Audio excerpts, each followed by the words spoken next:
Hi friends, good evening all of you.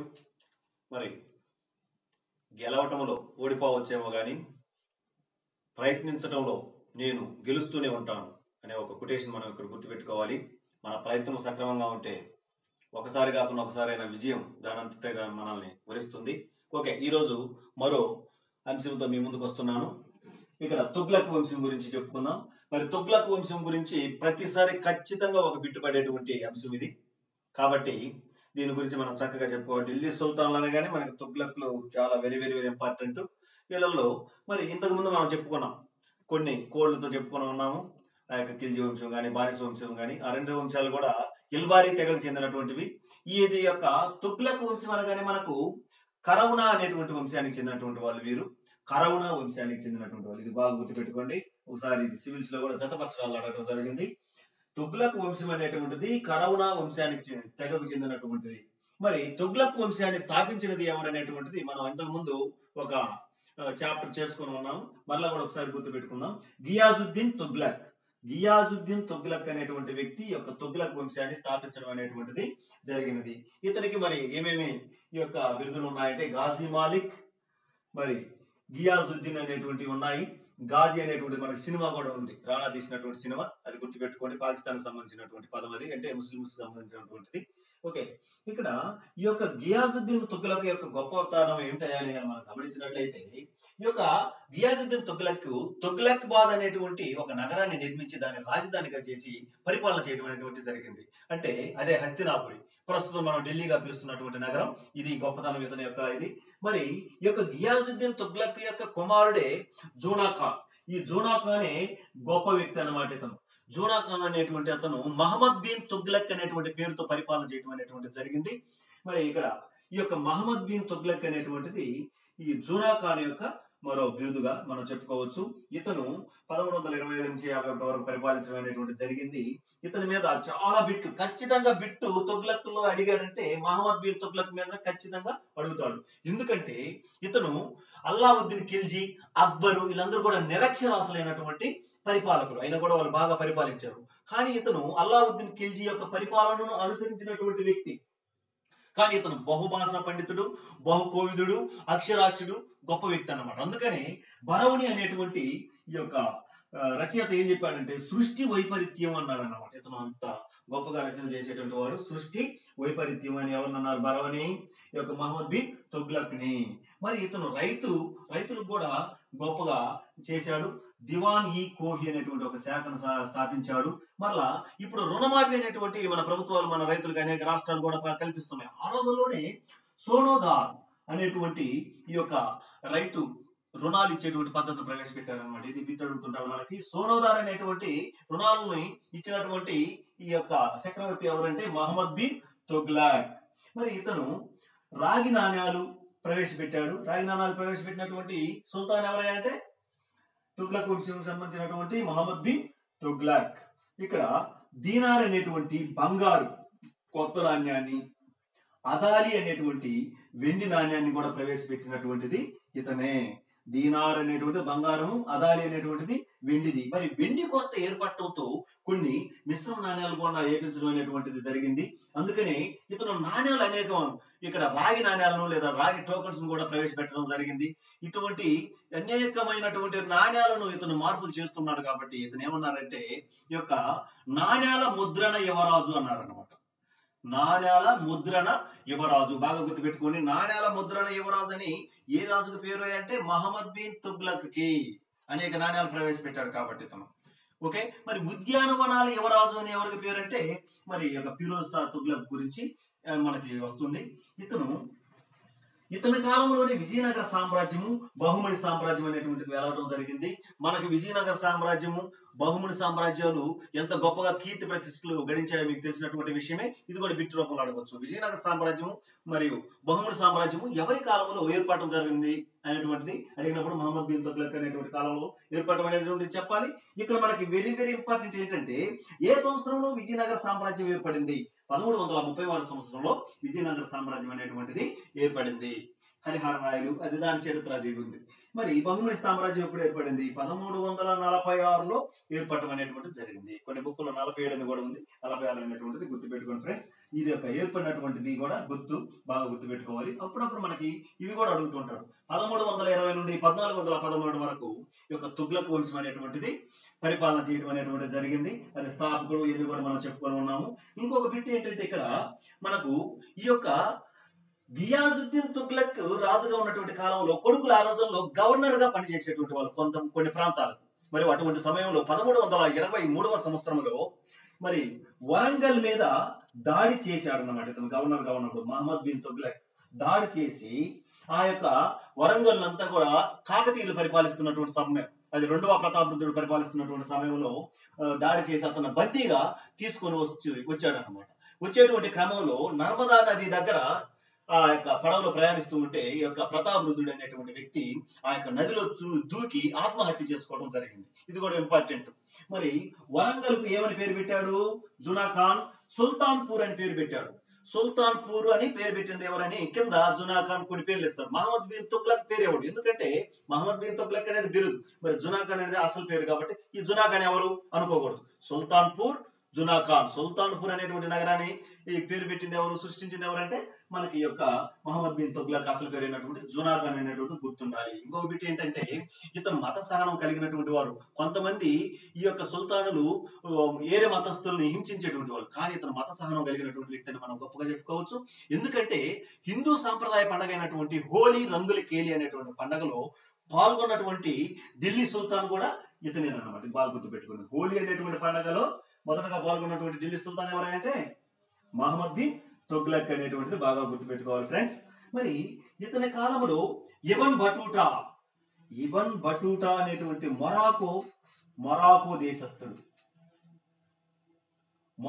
దేశస్థుడు ఈ యొక్క యాత్రికుడిగా చెప్పుకుంటాం అన్నమాట. మనం మొరాకో దేశస్థుడైనటువంటి ఇబన్ బటూటా అనేటువంటి వ్యక్తి ఈ యొక్క రాజ్యంలోకి వచ్చి 8 సంవత్సరాల పాటు అక్కడ యొక్క స్థితిగతులన్నింటినీ కూడా రాయటం జరిగింది. ఒక యాత్రా గ్రంథం కూడా ఆయన రాశాడు. దాని పేరు ఏంటంటే కితాబ్ ఉర్ రహ్లద్ అనేటువంటి యాత్రా గ్రంథాన్ని రాసింది ఎవరు? Ibn Battuta. ఇబన్ బటూటా ఏ దేశస్థుడు? మొరాకో దేశస్థుడు. అతని యాత్రా గ్రంథం ఏంటి? కితాబ్ ఉర్ రహ్లద్. కొన్ని బుక్కుల్లో ఒట్టి రహ్లద్ మాత్రమే ఉంటుంది. దానికి మరొక పేరు కూడా ఏమిటంటే సఫర్నామా లేదా కితాబ్ ఉర్ రహ్లద్ అనేటువంటి బాగా గుర్తుపెట్టుకోండి. ఇబన్ బటూటా గురించి ఇది కూడా అడిగేదానికి మనకి ఎక్కువగా అవకాశం ఉంది. ఇది అన్నమాట. మరి ఈ యొక్క ఇతను కూడా ఈ జునాఖాన్ పేరు బాగా గుర్తుపెట్టుకోవాలి మనకు. ఇతను పాపం చేసినటువంటి ప్రతి పని కూడా ఫెయిల్యూర్ అయింది.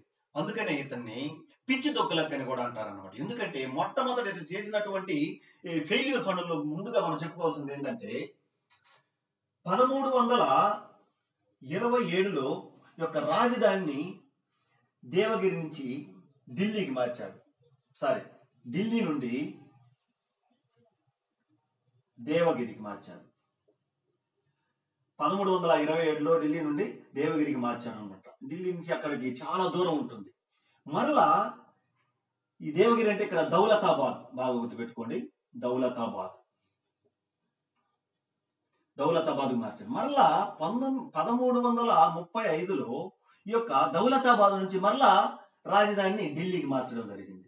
ఇలా ఈ యొక్క రాజధానిని మార్చాలంటే ఆ రోజుల్లో ఈ యొక్క రవాణా సౌకర్యాలు లేక అనేక మంది సైనికులు మరణించడము, ఇట్లా చాలా డబ్బు ఖర్చు వేస్ట్ కావడం, ఇట్లా అన్ని కూడా జరిగింది. బాగా గుర్తుపెట్టుకోండి.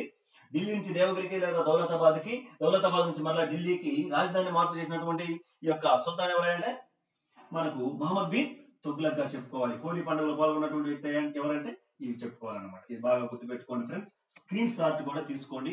మనం చెప్పేది ఇది రివిజన్ మాత్రమే అనేది గుర్తుపెట్టుకోండి. అన్ని కూడా చెప్పట్లేదు. ఎగ్జామ్ పాయింట్ లో పడినటువంటి బిట్ల గురించి మనం చెప్పుకుంటున్నాము. మొత్తం చెప్పుకోవాలంటే మనకి గంటలు అవుతుంది. ఇప్పుడు మనకి ఎగ్జామ్స్ అన్ని దగ్గరికి వస్తున్నాయి కాబట్టి ఇప్పుడు పటాపట్ ధనాధన అనే విధంగానే ఉండాలి క్లాసులు. అంతేగాని మనం సుదీర్ఘంగా మొత్తం కథల్లాగా చెప్పుకొని పోవాలంటే కుదరదు. ఓకే, ఇప్పుడు ఫిరోజ్ షా తుగ్లక్. ఈ యొక్క ఫిరోజ్ షా తుగ్లక్ అనేటువంటి అతను ఒక డిఫరెంట్ మనస్తత్వం కలిగినటువంటి వ్యక్తి. ఈ యొక్క ఫిరోజ్ షా తుగ్లక్ అనేటువంటి వ్యక్తి ఏం చేశాడంటే జిజియా పన్నుని ప్రవేశపెట్టడం జరిగింది.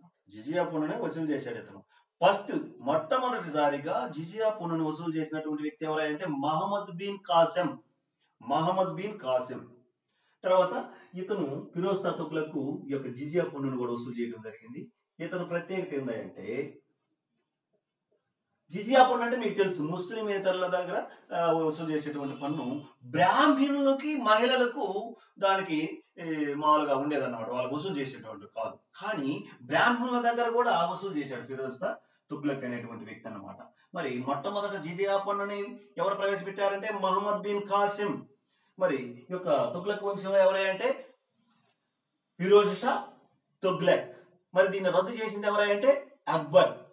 మళ్ళా ఆ యొక్క మొఘలుల కాలంలో మళ్ళీ తిరిగి ప్రవేశపెట్టింది ఎవరంటే ఔరంగజేబ్. బాగా గుర్తుపెట్టుకోండి ఇక్కడ ఫ్రెండ్స్. ఇతను నాయిబ్ ఈ అమీర్ ఉల్ ఫిరోజ్ అనేటువంటి ఈ యొక్క బిరుదులు కూడా కలిగి ఉన్నాడు. నాయిబ్ ఈ అమీర్ ఉల్ ఫిరోజ్ అనేటువంటి బిరుదులు, అది గుర్తుపెట్టుకోండి. ఇతను నిర్మించినటువంటి నగరాలు ఇంపార్టెంట్ అన్నమాట. ఫిరోజ్ షా తుగ్లక్, ఫిరోజాబాద్, మరి ఫతేబాద్, పాత వస్తున్నాయి కూడా అవి గుర్తుంటాయి. హిస్సార్, జాన్పూర్ అనేటువంటి ఈ 4 నగరాలు, ఫిరోజాబాద్ కానీ, ఫతేబాద్ కానీ, హిస్సార్ కానీ, జాన్పూర్ కానీ, అన్ని 4 నగరాలు కూడా నిర్మించినటువంటి వ్యక్తి ఇతను. మరి సుల్తాన్పూర్ అనగానే మనకి ఎవరు గుర్తు రావాలి? జునాగాన్ గుర్తుకు రావాలన్నమాట. ఏ సందర్భంలో అంటే రెండవ ప్రతాపరుద్రుడిని ఓడించి అతను దానికి ఆ పేరు పెట్టి ఢిల్లీలో కలిపేయడం జరిగింది. మరి ప్రతాపరుద్రుడు ఎలా మరణించాడని కూడా అడుగుతుంటాడు. మరి ఈ యొక్క జునాగాన్ అనేటువంటి అతను ఈ యొక్క వరంగల్ రాజ్యాన్ని ఓడించి మరి అతన్ని నర్మదా నది తీరంలో పడవలో తీసుకుపోతుండగా అతను ఈ అవమాన భారాన్ని తట్టుకోలేక అతను ఆ పడవలో నుంచి దూకి చనిపోవడం అనేటువంటిది జరిగింది. ఇది మనం కథగా చెప్పుకునేటువంటిది. మరి ఇతను ఢిల్లీ చుట్టూ 1200 ఉద్యానవనాలను ఏర్పాటు చేశాడు అనమాట. అందుకని ఇతనికి ఉద్యానవనాల రాజు అని పేరు అనమాట. నాణ్యాల ముద్రణ రాజు ఇతను. మరి ఉద్యానవనాల రాజు ఎవరంటే ఫిరోజ్ షా తుగ్లక్. జిజియా పన్ను ప్రవేశపెట్టింది ఎవరంటే ఫిరోజ్ షా తుగ్లక్. ఇతని యొక్క స్వీయ చరిత్ర జతపరచడాల్లో అప్పుడప్పుడు అడుగుతూ ఉంటారు మనకి. ప్రతుహత్ ఈ ఫిరోజ్ సాహి. మనకి ఫిరోజ్ అనేది పదం ఒక్కటి గుర్తుపెట్టుకోండి. ఈ ఫిరోజ్ అనేది గుర్తుపెట్టుకుంటే అది గుర్తుంటుంది ఫ్రెండ్స్. ఓకే, మరి అదా బిక్ నాణాలను ఇతను వేయించడం జరిగింది. వెండి రాగి మిశ్రమ నాణ్యాలు అన్నమాట ఇవి. అదా బిక్ అనేటువంటి నాణ్యాలను ఎవరు వేయించారు? మనకి ఫిరోజ్ షా తుగ్లక్ అనేటువంటి అతను వేయించాడు. మరి దీనార్ ఇక్కడ ఉన్నాయి. దీనార్ అదాల్ అనేటువంటి నాణ్యాలు ఎవరంటే మహమ్మద్ బిన్ తుగ్లక్ అనేటువంటి వ్యక్తి వేయించడం అనేటువంటిది కూడా జరిగింది. ఇతను అనేక సరాయిలను ఏర్పాటు చేశారు. సరాయిలు అంటే ధర్మసత్రాలు అన్నమాట. వీటికి ఒక శాఖ కూడా ఏర్పాటు చేయడం అనేటువంటిది కూడా జరిగింది. అది దివాని ఖైరాత్, దాన ధర్మాల శాఖ అనేటువంటిది అన్నమాట. ఇతను గొప్ప. కొంత మతం పరంగా చూస్తే కొంచెం హింస ఉండేది, కానీ అనేక మంచి విషయాలు కూడా చేశాడు అన్నమాట. అంటే కాలువలు తవ్వించడం చేశాడు ఆ రోజుల్లో రైతుల కోసం అన్నమాట. అనేక బంజరు భూములు సాగులకు తేవడానికి కూడా ప్రయత్నించాడు. అందుకని ఇతని రైతు బాంధవుడు అని కూడా అంటారు అన్నమాట. రైతు బాంధవుడు ఎవరంటే ఫిరోజ్ షా తుగ్లక్. ఓకే, దార్ ఉల్ షఫా, ఉచిత వైద్యశాలను కూడా ఏర్పాటు చేసి ఇట్లాంటివి అడుగుతాడు. ఈ పదాలు అడగడు కానీ ఇట్లాంటివి అడుగుతాడు అన్నమాట. ఉచిత వైద్యశాలను లేదా దాన ధర్మాల శాఖను ఎవరు ఏర్పాటు చేశారంటే మనకి ఫిరోజ్ షా తుగ్లక్ అనేటువంటిది చెప్పాలి మనం. ఇక్కడ చూడండి, డ్రిప్ ఇరిగేషన్ అనేటువంటిది, బిందు సేద్య పద్ధతి, ఇవన్నీ కూడా. అందుకే ఇట్లాంటివన్నీ కాలువలు తవ్వించడం, బిందు సేద్యం, ఇట్లాంటివన్నీ చేశాడు కాబట్టి అతను మనం ఏమంటున్నాము? రైతు బాంధవుడు అని అంటున్నాం. ఓకే, ఇక చివరి వాడు, మరి ఈ యొక్క తుగ్లక్ వంశంలో చివరి వాడిగా మనం ఎవరు చెప్పుకుంటాము అంటే నాసిరుద్దీన్ మహమ్మద్ అనేటువంటి వ్యక్తిని చెప్పుకుంటాము. ఈ యొక్క నాసిరుద్దీన్ మహమ్మద్ కాలంలో ఈ యొక్క తుగ్లక్ వంశ యొక్క పతనం అనేటువంటిది ప్రారంభమైపోయింది. ఓకే, మరి తైమూర్ దండయాత్రతో ఈ యొక్క తుగ్లక్ల వంశం అనేటువంటిది అంతరించడం ప్రారంభమైంది. తైమూర్ దండయాత్ర ఎవరి కాలంలో జరిగింది? ఈ యొక్క నాసిరుద్దీన్ మహమ్మద్ అనేటువంటి కాలంలో జరిగింది. నాసిరుద్దీన్ అనేటువంటిది అసలు పేరు బిరుదు కూడా ఒకే విధంగా కూడా ఉంటాయన్నమాట. ఓకే ఫ్రెండ్స్, ఇది స్క్రీన్ షాట్ తీసుకోండి, ఒకసారి పదే వినండి. వీటిల్లో మనకి పదే వచ్చేటువంటి బిట్లు మాత్రమే నేను చెప్పడం జరిగింది. వినండి, సబ్స్క్రైబ్ చేయండి. ఇంకా ఏమైనా క్లాసులు కావాలంటే కామెంట్ రూపంలో పెట్టండి. Thank you.